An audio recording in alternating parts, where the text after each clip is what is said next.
Hello, and welcome to our next week on water, salt water, and properties of water.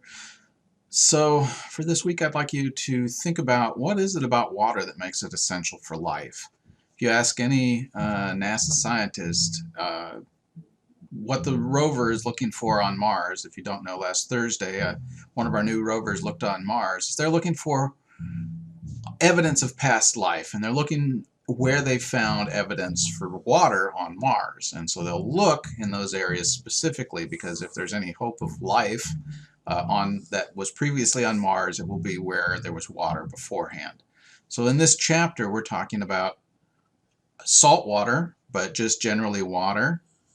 What are the properties of water that make it such a unique substance and required for life as we know it? Everything on the planet Earth that is alive requires water.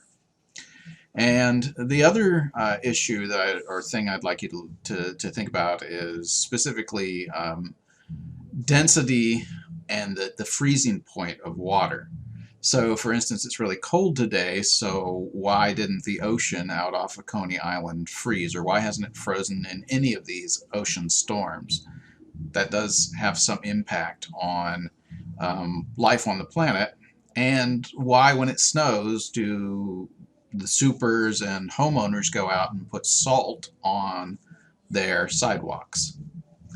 And then finally, the last thing I'd like to do is, hopefully this works, is I have a little video that shows you different layers of water, because when we look at oceans, we know that there are different layers in the ocean, and we'll be exploring that in this next chapter.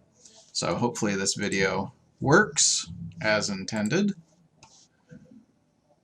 Certain places on the seafloor, like in the Gulf of Mexico, there are even underwater lakes and rivers.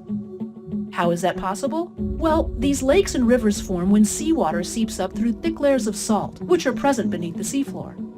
As the water seeps up, it dissolves the salt layer, causing it to collapse and form depressions. The dissolved salt makes the water denser, and because it is denser than the water around it, it will settle into the depressions, forming a river or lake.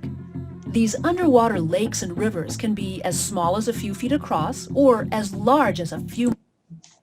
So what we're seeing right here, that is actually, it looks just like a pothole filled with water on land, except you're 3,300 feet below the surface of the ocean. Same thing here. This is water that's so salty it doesn't mix with the other water around it. Miles long. They're even very similar to lakes and rivers on land, with shorelines, surfaces, even waves. And there are even some creatures that enjoy hanging out by these lakes, like underwater beach bums. Huge fields of mussels are found growing along the edges of some of these lakes, but they're not exactly sunning themselves. This far beneath the ocean's surface, sunlight is extremely hard to come by. As we know, sunlight plays an extremely important part in the food chain here on land. But this far down, organisms like these mussels have adaptations that allow them to get their nutrients from bacteria that can convert methane and other chemicals in the salty water into energy. While we've come a long way in our understanding of the ocean, most places are still unexplored, and many questions are unanswered. So join us as we explore the depths below. All right, so obviously we're not going to watch the depths below, but it's something to think about. You can Google these under lakes, under oceans, if you want to know more. Just avoid SpongeBob's cartoon.